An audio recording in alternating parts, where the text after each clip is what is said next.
Imagine scrolling your feed at 2 a.m.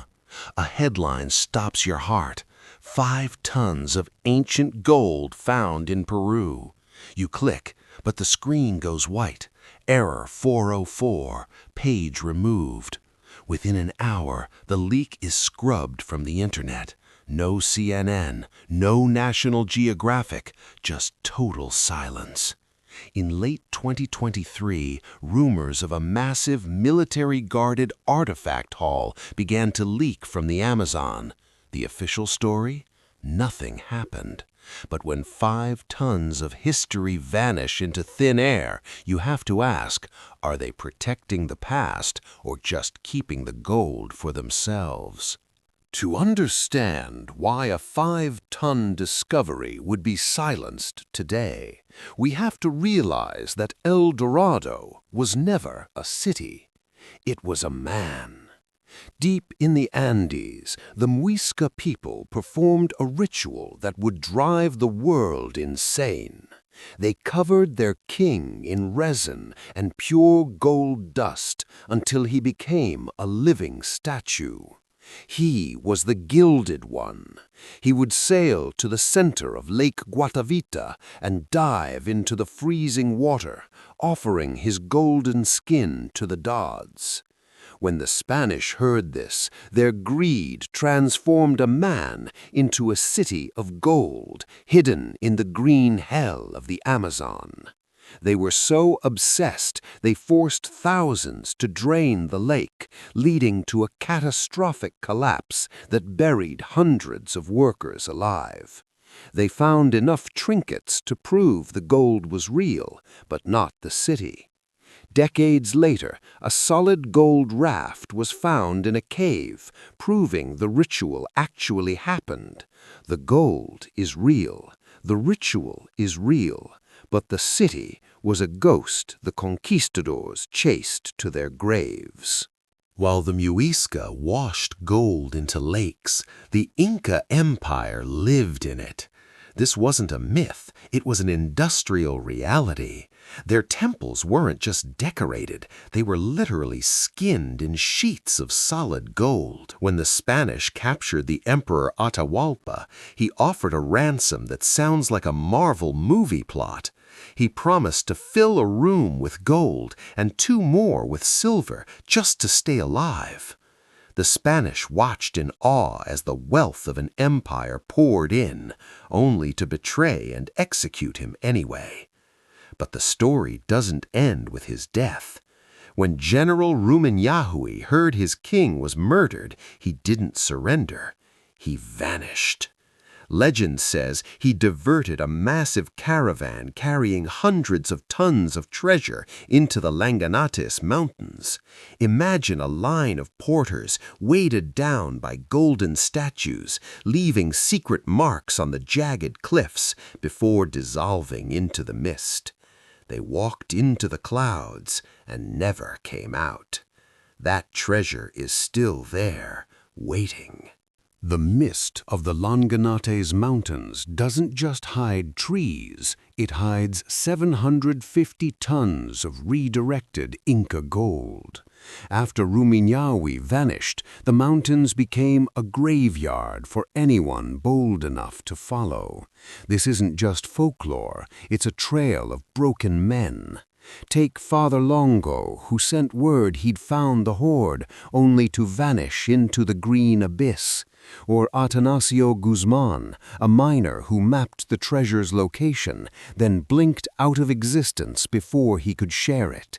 Even today, high-tech expeditions return with nothing but stories of equipment failure and ghostly lights in the fog.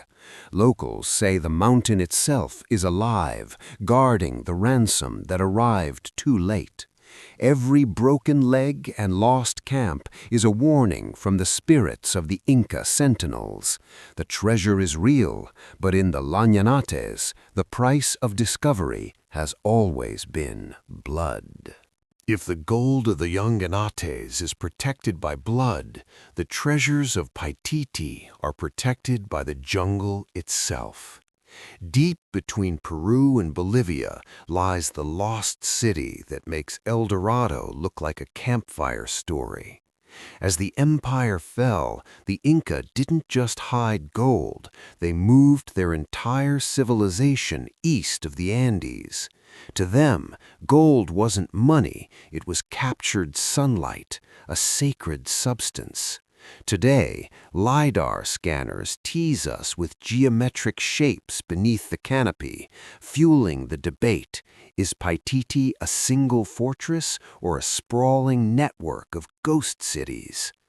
A local Quechua shepherd once told an explorer, "Paititi isn't a city for the eyes, it's a city for the heart. If you seek it for gold, you will never find it." It's a chilling reminder that while we look for a payday, we might be walking over a sacred sanctuary that's been watching us for centuries. Paititi might be a city for the heart, but the Incas also left treasures for the earth and water. When the Spanish blades drew near, the empire's wealth didn't just vanish into the trees, it went beneath the surface. To this day, rumors swirl around Lake Titicaca and high-altitude lagoons, where locals whisper that during sacred festivals, the bottom still glitters. But there's a warning: outsiders who dive for it rarely return. We see the same pattern at Lake Guatavita, where Spanish greed claimed hundreds of lives in a failed attempt to drain the water, only to find scraps. The real hoard, they say, is always deeper. Even colonial archives reveal a disturbing clue: official bans forbidding indigenous people from approaching specific caves and lakes. These weren't just religious restrictions, they were the first government attempts to monopolize a treasure map that remains incomplete. The gold is waiting, submerged in the dark. As we move into the 21st century, the dirty shovels of treasure hunters have been replaced by state-funded satellites, but the veil of secrecy has only grown thicker. Today, international expeditions into the Llanganates are framed as academic research, yet their reports focus on archaeological significance while curiously avoiding the topic of gold. Experts now call these mountains home to one of the world's greatest unsolved mysteries, a cultural asset worth billions. But the terrain still plays tricks. Take the 20th century German explorer who claimed to have found a cave entrance, marked it with GPS, and returned with gear, only to find a solid rock wall. To conspiracy theorists, it's proof of shifting portals. To the locals, it's just the mountains playing jokes.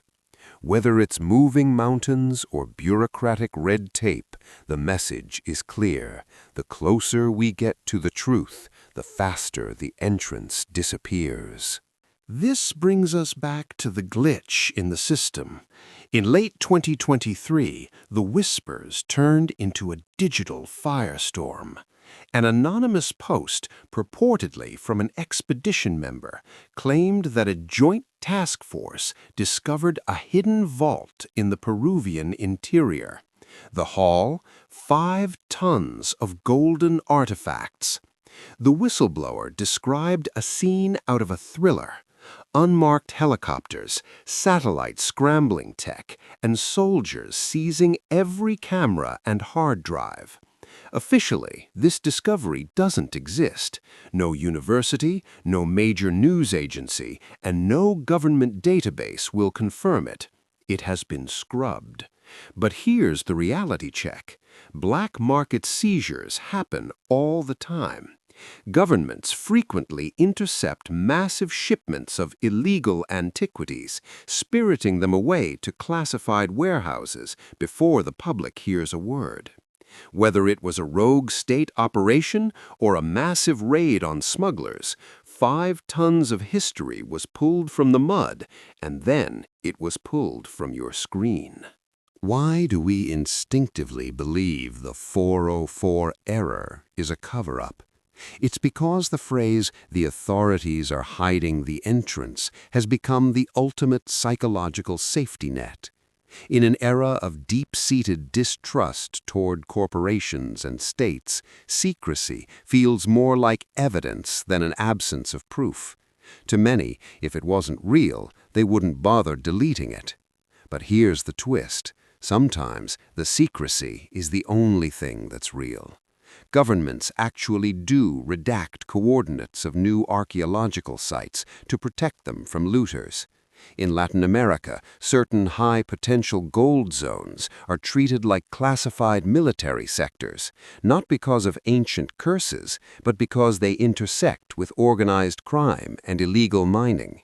The government might not be hiding a city of gold, but they are hiding the map to a multi-billion-dollar criminal gold rush. When the truth is this dangerous, silence is the only tool they have left. While the internet hunts for secret vaults, historians are mourning a different kind of loss. To the scientific community, Eldorado isn't a city of gold, it's a warning. Experts emphasize that while there is zero evidence of a literal golden metropolis, the golden worlds that inspired the myth were hauntingly real. We don't need a 5-ton leak to see the tragedy of the Andes. The real horror, most of the gold the Spaniards touched didn't end up in a museum. It was thrown into primitive furnaces and melted down into nameless, soulless bars to fund European wars. We lost thousands of unique masterpieces, centuries of history turned into generic bullion.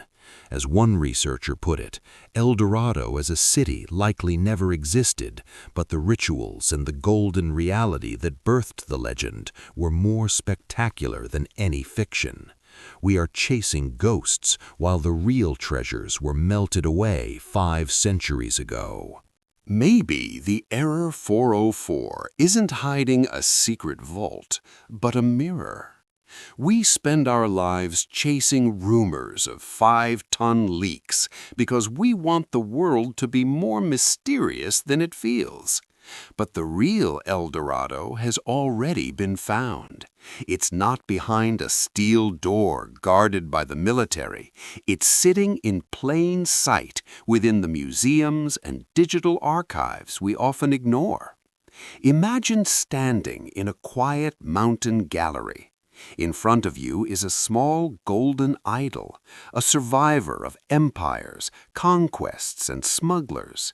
This tiny object is the true treasure, carrying the DNA of a civilization that saw gold as sunlight, not currency. The myth of a government cover-up is a beautiful distraction. The real question is, why do we crave a hidden lie more than the spectacular visible truth? Eldorado isn't a place you find. It's a legacy we finally stopped melting down.